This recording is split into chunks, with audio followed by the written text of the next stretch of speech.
one. Exactly, yeah. All right, let's take it over to our next quarterfinal match. This is going to be quarterfinal 2-1 between the 4 and the 5 seeds here. We talked briefly about this in our preview about how we think it's a potential certified banger here, possibly with the Blue Alliance taking the victory here. These robots are really good. They have a definite potential for lots of robots going up onto the hab on Blue. Red Alliance, a couple of great scores and a triple climb on their own.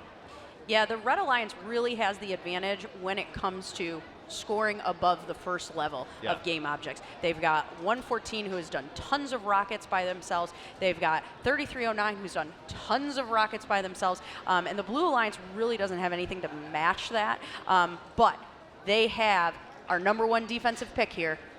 So you never know what's going to happen. I would say, honestly, one of the top defensive robots in the world. Maybe up there with 1073 as being one of the best, if not the best. We've seen Eagle Strike and Firebots be very susceptible to defense, but also excel when they're left alone. So I'm curious how the Blue Alliance is going to play the defensive game and how they can try to either just pick on one robot and that will leave the other one to score by themselves, or if they're going to try to get both of them at the same time with some magic out there. So Mason, I know you're a fan, but if you're Red Alliance, do you try the triple climb now? Yes.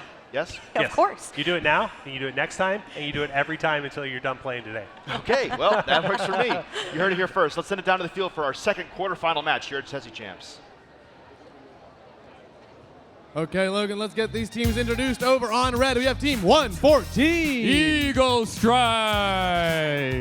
Their alliance partners, 5026. The Iron Panthers. And rounding it out is 3309. Firebots. On blue, starting off, we have 649. The MZ Fish. In the middle, 6443. Aimbot. And rounding it out is 2910. Jack in the bot.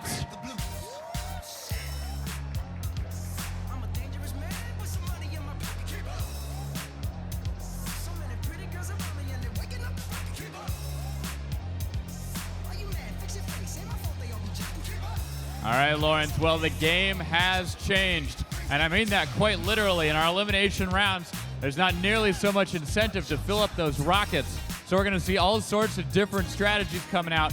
Teams scoring more frequently in the cargo ships, going for the lower levels of the rockets.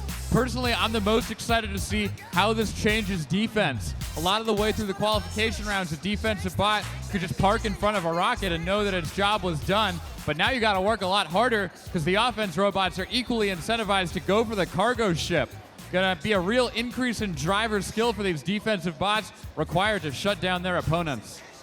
Right, you are, Logan. And one of the special things about elimination matches, each one of these teams was handpicked for their performance abilities. So most matches and quals, you're probably going to have a very clear robot on who you want to defend on the other alliance. Now, 2, if not 3, of the opposing robots on your other alliance are going to be worth defending. So it's not only going to be a choice of where to defend, but who and when. You can't defend everyone at once. So you have to pick and choose and pivot between your pivotal roles. Yeah, absolutely. And let's not forget the Red Alliance's big advantage here. They've got that triple climb sitting in their back pocket that 5026 has been able to carry off multiple times over the course of this tournament. That's a world championship caliber climb, and it can make a huge difference to get those 36 points at the end of the match. The question isn't, does Blue need the lead? The question is, how much of a need does Blue need? Well, I guess we're about to find out pretty soon. We have a green light on the field. Now I'm just waiting for some important thumbs from some important people. We are green to go. Let's get quarterfinal 2, match number 1 underway. Starting it off in 3, 2, 1, go! All right, the Red Alliance has launched into action as Eagle Strike moves towards the cargo ship and locks on a hatch panel. 5026 in position, going for the center of the cargo ship on their own.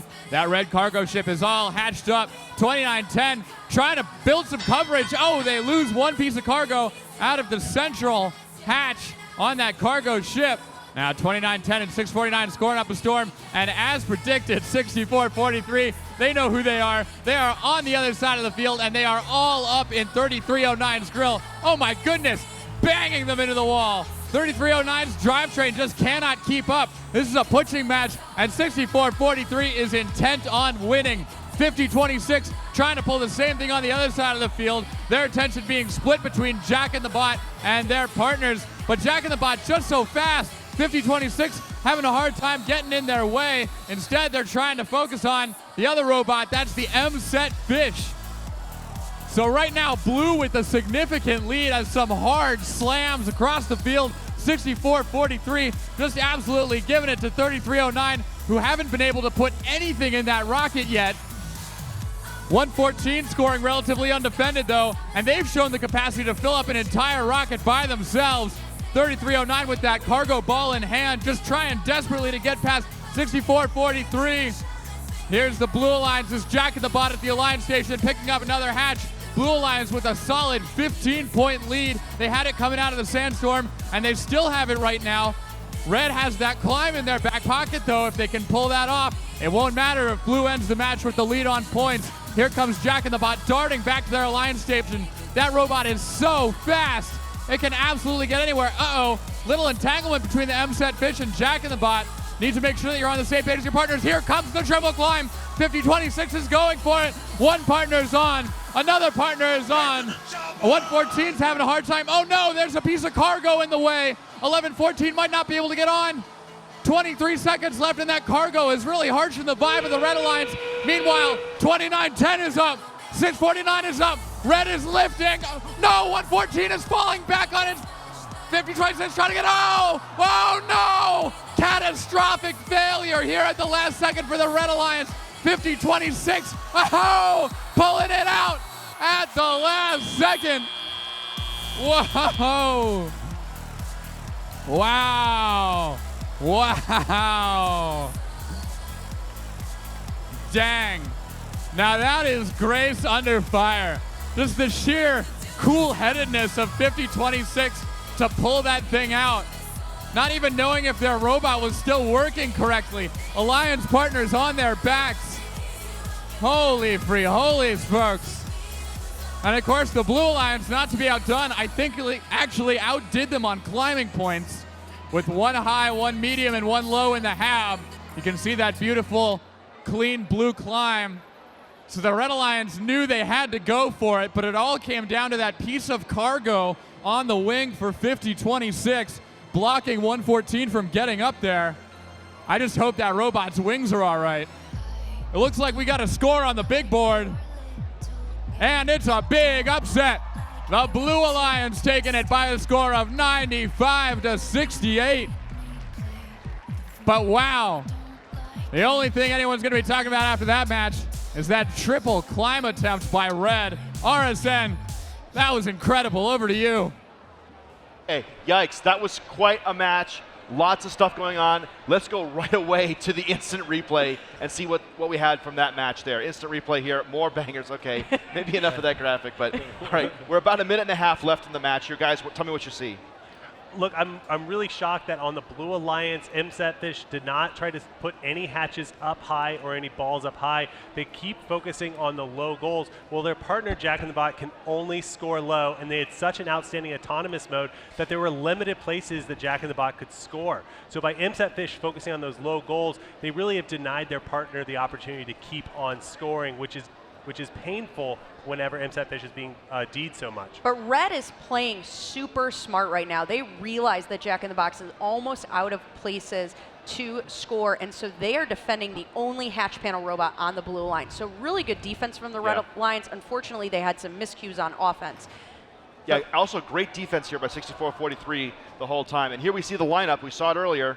They're getting lined up, ready to go. We know how it ends, unfortunately. You can see over here they're lined up. Everybody's set.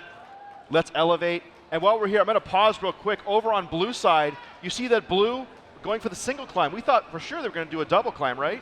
But cool, calm, and collected over there. The Blue Alliance knew the triple climb could possibly be coming. They're not getting too nervous. They're not messing things up. They're just going for what they know they can do and waiting for Red to do their thing. Unfortunately, you see they're tipped over there. It's not going to work.